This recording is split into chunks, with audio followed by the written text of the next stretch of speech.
Guys welcome to the Mitra group of YouTube channels. दोस्तों ये हमारे 3 चैनल हैं, edu techno Mitra, MJ Mitra, एडूला मित्रा। तीनों चैनल को सब्सक्राइब कर देना, वीडियो को देखने वाला लाइक कर देना, शेयर कर देना। हम 2022 का यूपीएससी का पेपर सोल्व कर रहे थे और आज ये उसका पार्ट 3 है। एक सप्लीमेंट्री पार्ट था 1A का, वो इसके अलावा अलग है और आज हमें पैराग्राफ सोल्व करेंगे। 2 पैराग्राफ थे ये। आइए शुरू करते हैं आज की class. Read the following 2 passages and answer the items that follow the passage. Your answer to these items should be based on the passages only. यानी आपने जो भी आंसर देना है उसकी रिफ्लेक्शन आनी चाहिए इस पैराग्राफ में। वो ऐसी ऑप्शन चूज करनी है, कोई ऐसी ऑप्शन चूज नहीं करनी है जो पैराग्राफ से बाहर ली गई या डायरेक्टली या इनडायरेक्टली वो पैराग्राफ से attached. Passage 1, in simple matters like shoe making we think only a specially trained person will serve our purpose. But in politics, we presume that everyone who knows how to get votes knows how to administer a state. When we are ill, we call for a trained physician whose degree is a guarantee of specific preparation and technical competence. We do not ask for the hand smashed physician or the most eloquent one. Well then, when the whole state is ill, should we not look for the service and guidance of the wisest and the best? Paragraph का कष्ट ये है, अगर हमें पानी का connection चाहिए तो पानी के डिपार्टमेंट से ही कॉन्टेक्ट करेंगे, बिजली का कनेक्शन चाहिए तो बिजली के डिपार्टमेंट। अब ये शू मेकिंग के लिए हम जो है ना स्पेशली ट्रेंड पर्सन को ढूंढते हैं, लेकिन पॉलिटिक्स में ऐसा नहीं है। पॉलिटिक्स में ऐसा पर्सन होना चाहिए कि जो स्टेट को अच्छी तरह मिनिस्टर कर सके। कोई सुंदर नेता ना चाहिए, हमें पटु नेता नहीं चाहिए, ये कहना चाह रहा है इस पैराग्राफ में। आइए हम अब क्वेश्चनों की तरफ बढ़ते हैं। ये क्वेश्चन नंबर 11 है। Which one of the following statements best reflects the message of the author of the passage? We assume that in a democracy, any politician is qualified to administer a state. ऐसा नहीं है, हर एक के बस का नहीं है स्टेट को एडमिनिस्टर करना, इसलिए ये ऑप्शन सही नहीं है। Politicians should be selected from the those trained in administration. यहाँ पे आपका वर्ड आया है selected, जबकि पॉलिटिशियन इलेक्टेड किए जाते हैं। We need to devise a method of bearing incompetence from the public office. ये ऑप्शन सही है, ये इसका राइट आंसर है। As voters select their administrators, the eligibility of the politician to administer a state cannot be questioned. ये भी सही नहीं है। अब इसका राइट आंसर सी हो गया। इसको मैं एक्सप्लेन करूंगा डिटेल में। Option A is incorrect because it only captures the premise of the passage and fails to include the conclusion. इसमें ऑप्शन 1 में conclusion नहीं आया, that is the suggestion made by the author to choose that best administrators when state is ill or malfunction. तो ये incorrect होगी। Option B is incorrect because of the usage of word select. मैंने आपको बताया था इसके कारण as opposed to elected, which is not suggested by the author. Author is not against election. अब ये हमारी पहले हमने कर दिया था, ये इनकरेक्ट होगी, ये इनकरेक्ट होगी। अब ऑप्शन सी पे आते हैं। मैं इनको कैरी ओवर इसलिए कर रहा हूँ कि बाद में जब ऑप्शन लगाएंगे तो आपके दिमाग में माइंड में रहे कि ये इनकरेक्ट थी, ये incorrect. Option C is correct because the passage suggest that there should be a method in place to prevent incompetence from occupying public office. यानी इनकम्पिटेंस पर्सन नहीं आना चाहिए। जब सर्विसेज में कम्पिटेंट पर्सन को लेते हैं तो why incompetence person in politics, जिसने के सारे उसको सिस्टम को एडमिनिस्टर करना। This implies the need for a system that ensures individuals in positions of power have the necessary qualifications, expertise and competence to administer a state effectively. Therefore, statement C best reflects the message conveyed by the author. Option D is incorrect because it is contradictory to the suggestion of the author. इसलिए आपको समझ में आ गया कि मैंने option C को इसलिए choose किया था और ऑप्शन सी ही correct option. Passage number 2, the poverty line is quite unsatisfactory when it comes to grasping the extent of poverty in India. It is not only because of its extremely narrow definitions of who is poor and the debatable methodology used to count the poor.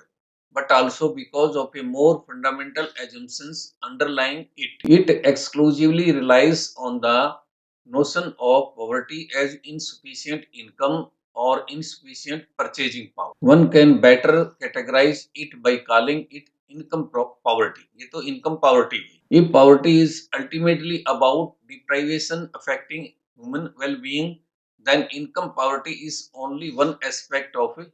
यानी income poverty के अलावा और भी poverty होती है, तो ये सिर्फ एक एस्पेक्ट है पॉवर्टी का, सोलली जो है ये रिप्रेजेंट नहीं करता. Poverty of a line in our view lies not merely in the impoverished state in which the person actually lives, but also in the lack of real opportunity given by social constraints as well as personal circumstances to choose other type of living. ये definition भी poverty की है.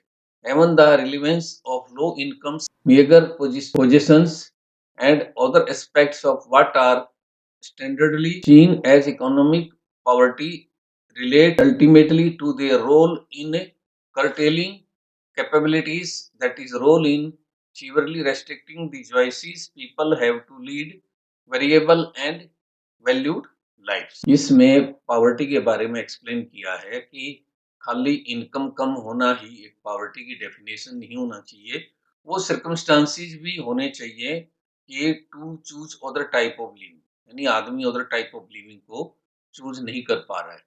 ये नीचे translation है पूरे paragraph की, इसलिए दे रहा हूँ कि मैं पैराग्राफ आप लोगों के अच्छी तरह समझ में आ जाए. कितने अच्छे पैराग्राफ दिए हुए हैं.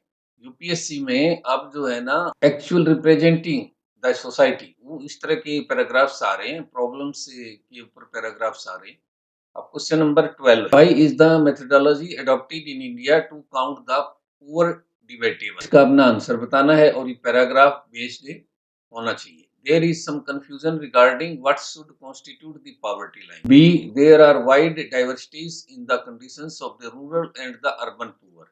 C. There is no uniform global standard for measuring income poverty. D. It is based on the propositions of poverty as meager income or buying capacity. ये जो है ज्यादा रिप्रेजेंट कर रहा है, इसका जो ना राइट ऑप्शन डी है. आइए इसकी एक्सप्लेनेशंस देखते हैं, मैंने डी क्यों लिया. Option A is incorrect. The methodology to count the poor is debatable because it emphasizes on income dimensions primarily. Other dimensions of poverty like lack of opportunities are excluded. Therefore, this answer option is incorrect. इसलिए इसको नहीं ले सकते. B is incorrect because the passage does not delve into classification of urban and rural poverty and is thus beyond the scope of the passage. ये भी incorrect है.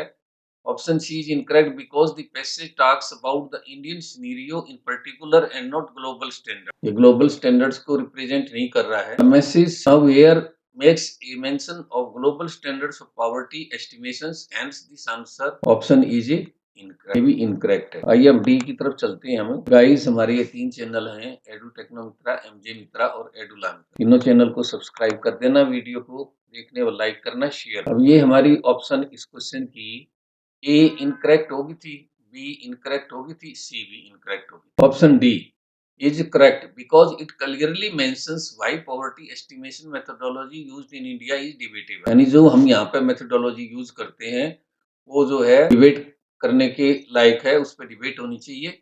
The line ...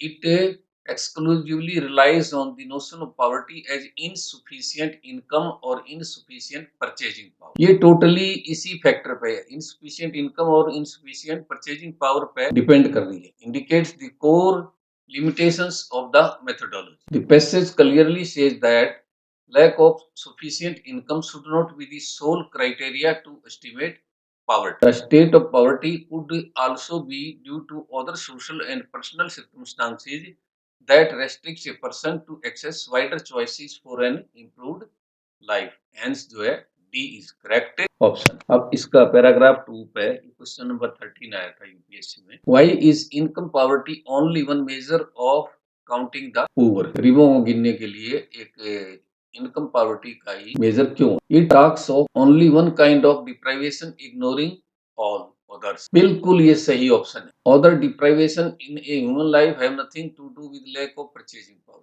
ये गलत है, बाकी ऑप्शन तो अब आपकी जो है ना ये रॉन्ग ही होगी, जो फर्स्ट ही राइट आ गई। इसकी एक्सप्लेनेशन देखते हैं। Option A is correct. According to the passage, the poverty alliance exclusively relies on the notion of poverty as insufficient income or insufficient purchasing power. It also says the poverty is ultimately about deprivation affecting human well-beings. Then income poverty is only one aspect of it. Therefore, it is correct to say that it ignores other kinds of deprivation. इसलिए right आ गया। अब B wrong क्यों है? Option B is incorrect as it is mentioned in the passage that the relevance of low income से meager positions and other aspects of what are standardly seen as economic poverty relates ultimately to their role in curtailing capabilities and alternative choices to lead life.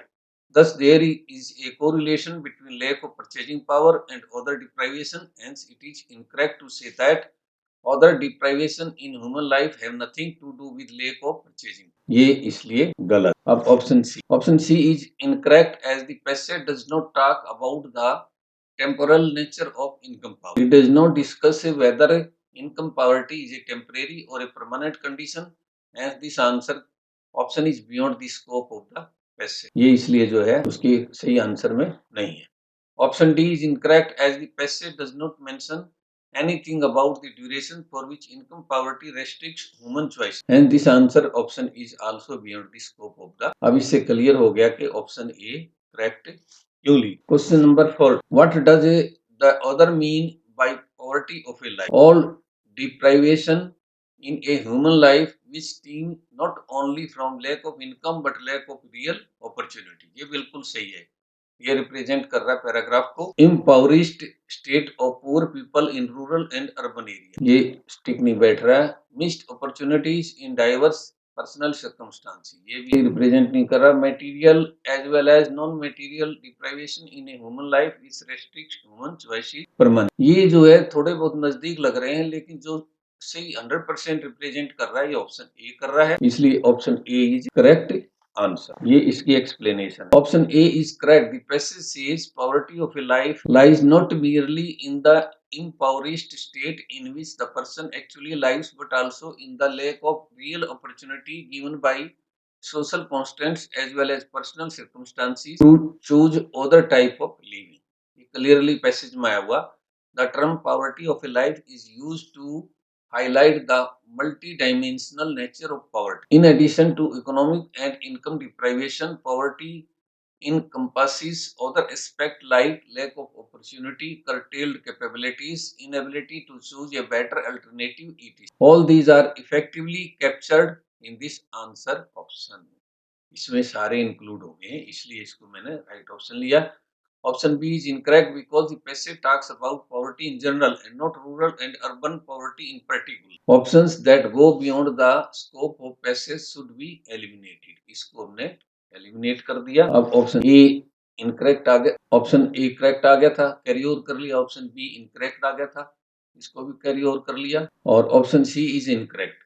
Refer to the line poverty of life in our view lies not only in the impoverished state, it clearly indicates that poverty of life goes much beyond the impoverished state of the poor people. Poverty of life is a sum total of all the opportunities missed in a personal, social and economic life. Hence, the answer option is correct. ये भी A से ज्यादा जो है represent नहीं कर। Option D is incorrect. The statement seems to be a logical choice except that it uses the term permanently in the end, which gives the idea that deprivations are final and cannot be addressed, which is not true in the context of the passage. आप लोगों ने देखा होगा कि पहले कोई poor है, बाद में उसको कोई अच्छी सर्विसेज मिल जाती है, बिजनेस कर लेता है, इम्प्रूव हो जाता है, तो परमानेंट नहीं है नेचर में। इसलिए हमारी ऑप्शन जो है करेक्ट थी ए, इसलिए मैंने ऑप्शन ए को करेक्ट लगाया। ऑप्शन ए जो है हमारी राइट बनती है। और आज की ये क्लास यहीं पे खत्म होगी।